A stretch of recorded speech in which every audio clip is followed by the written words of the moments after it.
Hello everyone, in this video I'm going to review this screw mechanism over here. It may seem like a very simple tutorial, and it is actually. It's a beginner level tutorial, but I'm sure you'll learn something. So let me show you what the idea here is, what this tutorial is going to teach. So if you look down over here, the tools that were used, it used a cube. As you can understand, the entire shape got created initially by a cube, and it used a nut and screw generator, SelfCAD's way of creating nut and screws. However, you don't see over here something like stitch and scoop to union, to combine or cut out the shape. This entire shape was combined using alternative methods that you may not have seen before.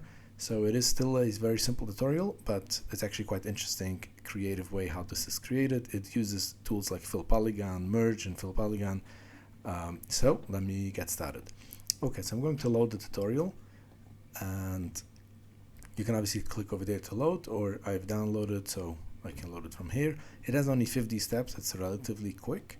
So we create a basic cube. I'm just going to click next to finalize it, and we create a very small cube over here. And now what we're going to do here is we're going to go to chamfer. So basically just to make intensity of 4, simply rounding it and closing it. So far simple. And now we're going to use a tool called cut with plane. So what this is going to do, it's going to slice the object, similar to what you've seen we've used before in other tutorials, which is the cube selection slices, but this has some additional settings. So I'm going first, the flow is a little bit different. I'm setting an offset here to plane, so it cuts it at a height of 20. And then here's the main difference. In advanced settings, there's an option to split the object, or just a copy profile, which, it's used for different purposes.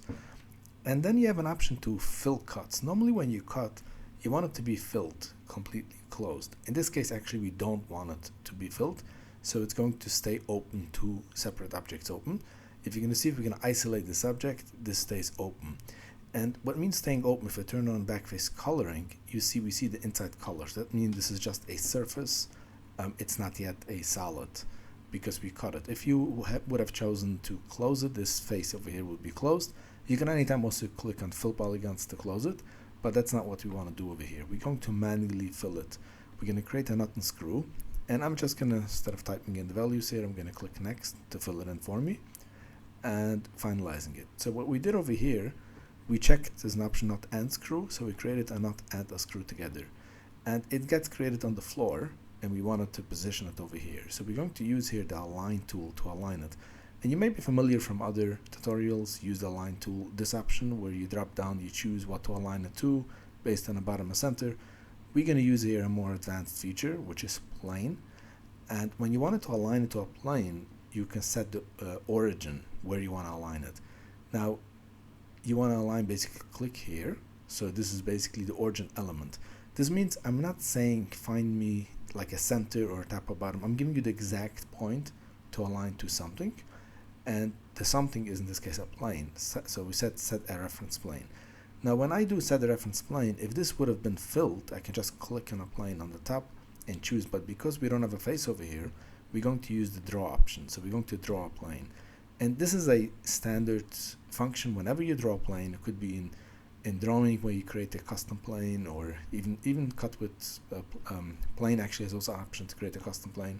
A plane always needs 3 points to create. A line requires 2 points, a plane requires 3 points. So we're going to choose 3 points. It doesn't really matter where. The main thing is they're aligned over here. Instead of having a plane, we're going to make a custom plane. So we click over here, and then we click here, and then we click here. So that basically, these 3 clicks created a plane over here, and then we click apply. So now what we did, simply saying that this top reference, the origin, should align with this plane that we just drew, and we finalize it. Okay, so now we're going to uncheck the screw. We're going to keep just the nut, and what we're going to do over here is we're going to isolate this.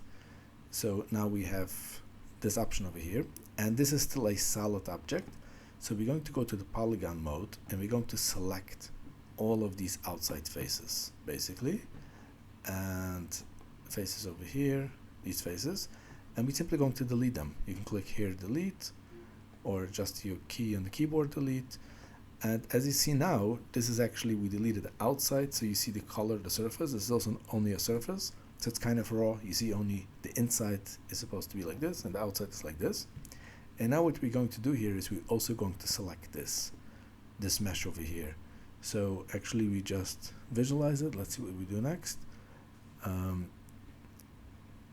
Click on the highlight part. Okay, so we exit this and now we select this. So we deactivated the polygon selection, we activated this. So we have now here something that the bottom of this screw does not touch the nut. Actually, it's the nut does not touch the bottom of this plane, but it doesn't actually touch, but it's aligned with the top.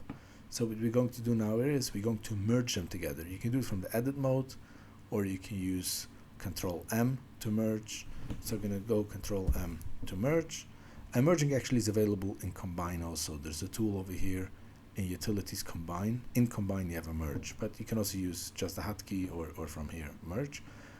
So now we combine these two objects, but they are basically not manifold. I mean, it's just a surface and this is kind of sticking inside. But because this is aligned, we can now go Fill Polygon. And the Fill Polygon is an interesting tool. It finds polygons. So it will see that this is aligned with this, and it will see everything. It looks at the normals, basically the direction of the faces. It will understand automatically the structure.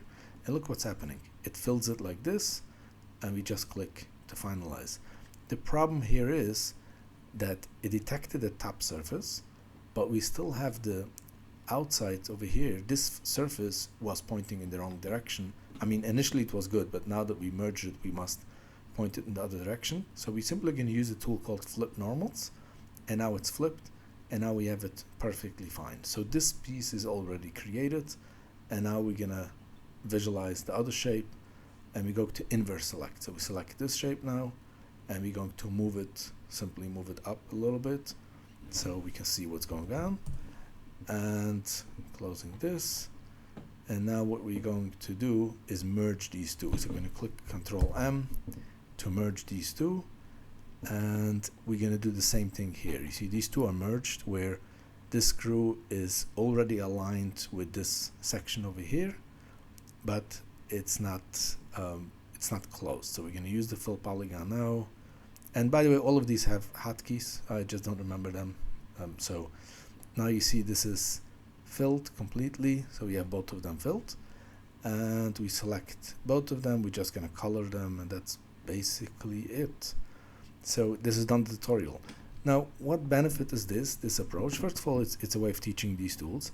But second thing is, look at how clean this is. It's really, this is nice quads and everything. If you would have used Stitch and Scoop, you could still do the same thing. You simply create a cube and cut out this piece from a screw, which will engrave these pieces.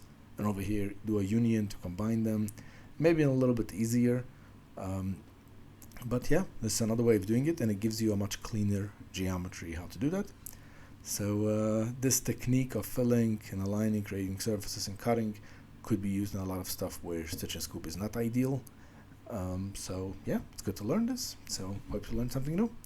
Thanks for watching, and please let me know in the comments if you want me to show anything else. Thanks, have a great day, bye.